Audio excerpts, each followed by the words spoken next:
omu afudde omulala ali bubi nnyo mu ddwaliro ery'ekisubi ali mu ICU intensive care unit ali mu intensive care unit ye Brian Makona abamumanyi akola anikat n'ebirala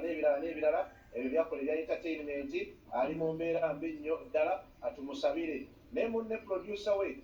gwabadde naye gwe tutegeddeko ko balya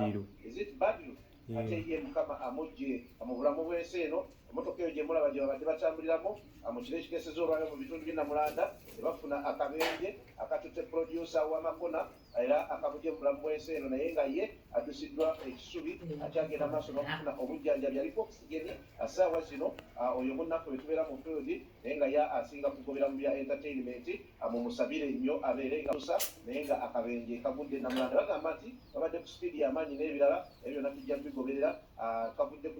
ku ki naye nga for now breaking news gye tubawa nti Makona owa NBS ye akyali mulamu badde batandise okumubika nti afudde nedda tannafa ali mu ICU ekisubi naye nga Badru ye producer we ye mukama amuyise mu kabenje ako kemugenda maaso n'okulaba akagudde erudda eyo kumwe abatulaba so tumusabira kubanga tetwagala ate bigende maaso kubanga bigwa ate mu fraternity yaffe so yembeera eyo kumwe abatulaba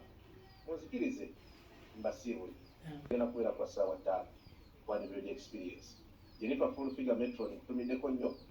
ate ne Charles James Senkubuge omukolo gwengedde gumubeere ku Salt TV. Mweraba.